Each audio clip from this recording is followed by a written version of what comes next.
Hey, what is going on everyone? My name is Mikey, and in today's video we're going to be talking about how you can make your own weekly schedule in Notion, and that's going to help you either organize your school life or your personal life. Notion is a really great platform that I've been using for like a year and a half maybe now. It basically combines Microsoft Word, Microsoft Excel, and basically any tasks that you want to collaborate with other people, you could do that on Notion very effortlessly and very easily. It also has a built-in calendar platform. You could also use it to make to-do lists, grocery lists. There's plenty of things you could do with it, and that's what we're going to be talking about with this video. This video is going to be split up into 6 different parts. First is going to be what is Notion and how do I use it. The next part, I'm going to show you guys my Notion database and how I created my calendar. The third part is going to be actually how you can make your own Notion database and calendar and how you can customize it basically any way you want. Next, we're going to be talking about the databases in Notion and what exactly are those. Then the linked databases in Notion and how you could have multiple views of the same database in different areas around your Notion. And finally, we're going to be talking about how you could have a page view for your Notion and what's the difference between a full page view of a database versus an inline view of the database. So the first thing we're going to talk about is what is Notion, and it's exactly like I said. It combines Microsoft Word, Microsoft Excel, essentially the calendar view, reminders list. It combines it all in one place. Something that I really like about it is that Notion is actually free to start. You don't have to pay anything really ever for your whole life. I have a paid membership with Notion just because there's more flexibility with it, more things you could do with it, but everything that I talk about in this video is available on the free version. Notion is also a Mac app, an iPad app, an iPhone app. You can access it between all your devices, which is something I really like because I could start something on one device, edit it on another, and view it on the third device. And I could edit things on the go, and that's something that I really like about Notion. Again, it's free. Feel free to download it. This is their website right here. Now I'm going to show you guys my database and my calendar view that I used for school. So I actually called it Base Station. And again, I organized this all the way that I liked it, and I edited this all to look like this. I had my space background at the top with the satellite, and I called it Base Station just because I thought that was cool, to be honest, and it's kind of like space. I have some websites that I use to build these icons. So this is something that I had last year, and again, space, all related to space and the orbiting system, the time, end of classes. I finished, like, this is how much time left until the end of my classes.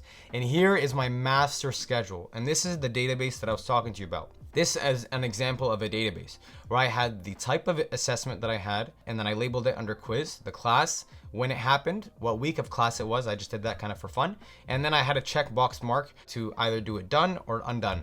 Now, this is really important for the future when you start filtering your database. And don't worry, I'll talk about that later. Definitely going to be confusing now, but I will absolutely talk about it later to make sure you guys understand it. It definitely takes time to set up all this at the start. It took me like one full day, but I think it's very useful in keeping you on track and organized so you don't fall behind on your deadlines when it comes to school or your personal life or your professional life. Like I said, there's something called linking databases where you could have one database, one main database, and other mini databases that have the same information and are connected to one another. So as you guys can see, this was last year, February 24, 2021. So let's head to February 24, 21 and see if we have the exact same thing. We said February 24, 2021. Here we have February 24, BioL 355 lecture. I also had a Kin 146 quiz. And I come over here, February 24, Kin 146 quiz right there. And like I told you, it's all related, and they all connect on the same database. You could have a lot of mini linked databases. So you see how I have my Kin 146 quiz on February 24, 2021. Now I actually have separate databases that are all connected to the same one, separate linked databases for each of my classes, so I don't have to keep moving around. So like we said, we come back down here. We said we have a Kin 146 quiz on February 24, 2021, Kin 146. So let's go to Kin 146, and we said, see, I have a filter on. Don't worry about that. We will remove this filter. February 24, 2021, January, February 24, 2021. Here we go. February 24, 2021, we have my Kin 146 quiz. Now I'm just going to undo me removing the filter. Just because I want to keep it how it was so it's easier for you guys. But that's my point. My point is you can create one database or one schedule and have it linked between different areas. For example, in school, like I told you guys, I had one schedule, one main schedule that covered everything, and then I can go into each of my mini schedules. Primary docking station is actually where my main schedule was. So as you guys can see, there's no results because I filtered it all. I filtered it that anytime I check something, it removes its area from the database. I'm going to remove these filters just so I can show you guys that all the information is actually here.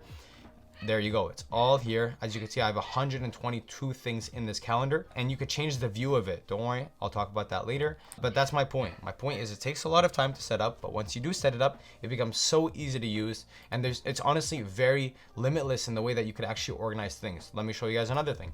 Space station for schedules in the next week. So what I actually had set up for each of my classes, what was due in the next week, and I set them up here.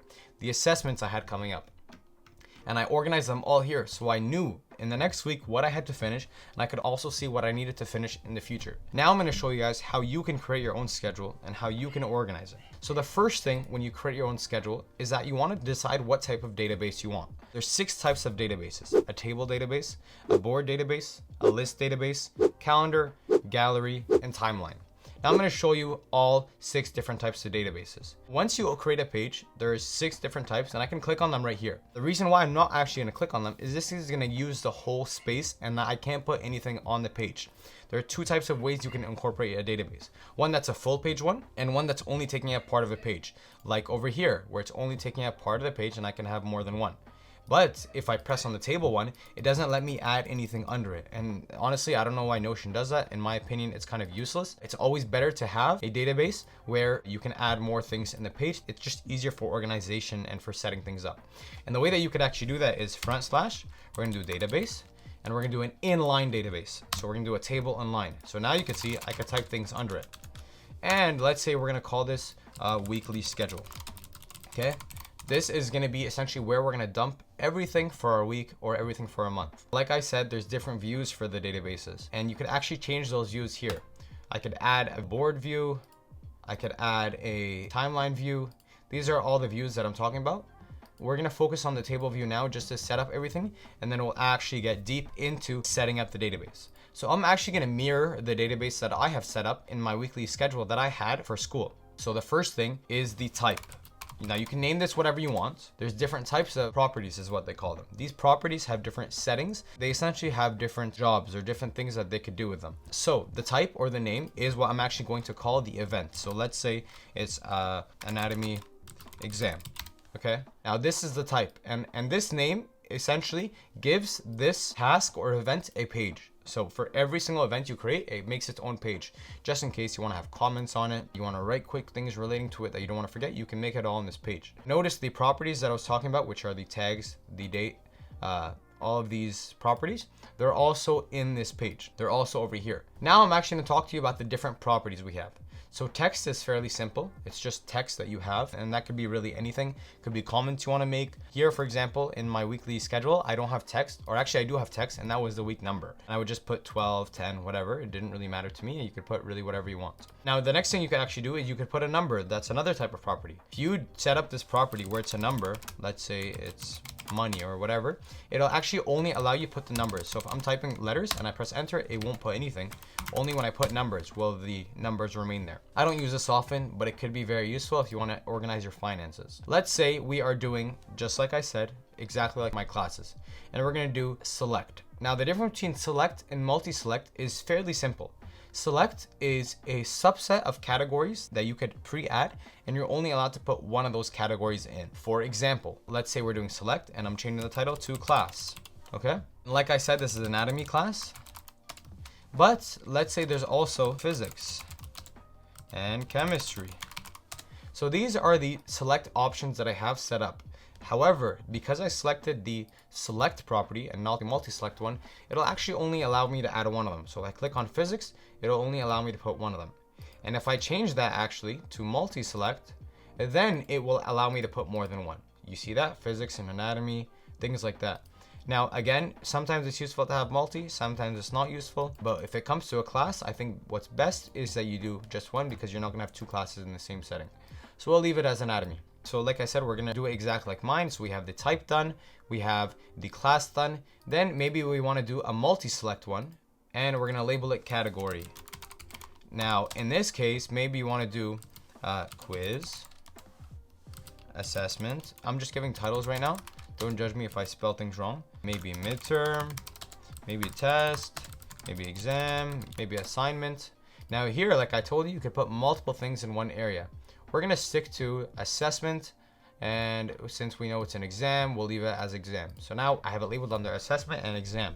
You don't have to be this organized, I would say. Exam would probably suffice, but I'm just doing this for educational purposes. Now we want to know when the exam is. So that's when we're going to incorporate a date property. Maybe we'll label date of occurrence. And let's say it's March 10th, 2022. Okay, another property I want to add would be the checkbox. Now, person is if you have multiple people on the same calendar and you want to have different people in charge of different things. Files is if you want to upload a file, media, PDF document, sometimes useful, sometimes not. Checkbox, this is where I'm going to do the checklist. URL, if you're going to put a link, an email for someone, a phone number for someone. This is definitely more advanced. I wouldn't say it's useful for weekly schedules and settings. If you guys do want a video on this, I could explain it. It's definitely be complicated, but I don't mind explaining it if you will find that helpful. Column, what did we say we were going to do this one? Oh, we said we are going to do the checkbox. And I like to check it as done. Like that's just my title for it, done. Okay, now I'm just gonna make a couple quick ones quickly. We'll fast forward this part. Okay, so let's say you have, a couple things here and you want to make it even more organized. With the properties, you can move them around. So I like to put done in the beginning, so then I know what is unchecked and what's done. Now again, you could change the sizing of it. For the date of occurrence, as you guys can see, it's not organized. We have March 10, then March 2nd, then March 7th. It's all over the place. And I want to filter this to be, I guess, organized based on the date. What I could do is just click on this and do sort ascending or descending. But what might be more easier or more localized to helping really making things a bit, I guess, easier to understand, we're going to press on these three buttons right here. We're going to do sort and we'll do add sort. We'll do date of occurrence and we'll do ascending. I could also make a descending file. Another thing we'll do actually, maybe we want to sort done to be ascending. That way, if we, put physics lecture and we do it as not physics chem assignment, actually won't really work with these both because they are actually contradicting one another. So that really won't work. But let's say we want to do a filter now. So we sorted them in order in terms of date and we want to filter them where when I check something as completed, it is removed from this subset and I don't see it anymore. So we're going to do done is unchecked. So it'll only show me whatever's unchecked. Now, if I do it done as checked, then you'll notice everything went away. But now we're going to do it as unchecked. You could play around with these filters whatever you want. You could do, class is, and you want to see only physics is chemistry. It'll only show me my chemistry classes. You could also do it, date is 1 week from now, maximum 1 week from now. Okay, so that's March 7. Or sorry, we could do on or before 1 week from now. So now it's including chemistry and physics. You could do it 1 month is within, we'll do the next week or the next month. Now it'll include everything. Plenty of ways that you could really filter and sort this out. What I like to do is done as unchecked and filter them based on ascending. Let's say you have a database like this and you want to make it look better or you want to change the view of it. And that's when you're actually going to come up here and choose the different types of views you can have. Keep in mind, you can rename these views as you want. Like I told you, there's 6. But if you're making a calendar, you obviously want to have a calendar view. So now everything that I did, the chem assignment and everything is all still going to be here. Wow, so I had that spelled wrong the whole time. And now I have it as a calendar view. Now again, everything will always be there in terms of the physics assignment, the physics lecture, chem assignment, anatomy exam. But it's not showing me all the information. So that's when we're going to come up here to the 3 dots. We're going to do properties. And we're going to press on what we want to be shown. Now it's showing so much. Now maybe I don't want it to show the date. Come back up here. We do properties. We take off date. And now it's showing me all the rest. And whatever I do here, I can check it undone. The filters remain the same, like I told you, since we did it unchecked. I'm going to Command Z that because I want to keep it. Now, once you've created this whole database and you've set up everything, now I'm actually going to show you guys how to essentially link different databases. We have this main database and it's called weekly schedule. We'll do a weekly schedule template. Theoretically, if you wanted to have, let's say we did page, another page within this one, and we're going to make it that we only want whatever is for bio, or we only want our assessments to be here on this page. Only want my assessments that is relating to the original database. We're going to go here. We're going to do a link, create link database, and we called it weekly schedule template. Okay. Now we have the exact same template we have. Okay. But what we want to do is only include assessments. So we're going to filter. I'll do add filter. We said category contains assessments. Now it's only going to show me things that have assessments. I could reorganize these. I could do them as I want. Keep in mind, every time you link a database, the filter for I guess the linked database goes away, but the original one will always remain there, the original filters. Now we're linking them, and you can see we have 2 different pages that are connected together. If I check this off here and I come back to the original page, you'll notice it's not there because I filtered it to not show there. But if I close this filter and I delete it, you'll see that it's checked. And if I uncheck it here and come back, it'll still be unchecked here. And that's essentially how you create linked databases. Now, there's a very simple way of doing things. Like I told you, all it requires is really you to sit down, understand how everything works, and that's essentially it. Like I told you, you got to make inline databases. You can link the databases together, change the views of the databases. You can make it a board view, a timeline view. This one's also really nice. It shows me the date. Let me show you guys another one. We could do a gallery view. I don't use this one fairly often, to be honest, but it's also a very good view. Plenty of things you could really do with it, and that's what I like about Notion, is that it's really limitless and based on how you want to organize things. Very easy process, I think, of setting everything up. If you have any questions, definitely leave them below, and I will definitely ensure that I could answer all the questions. If you guys have any questions, of course, reach out to me on Instagram or Facebook or whatever. Thank you guys so much for watching. I'll catch you guys on the next one. Take care and take it easy.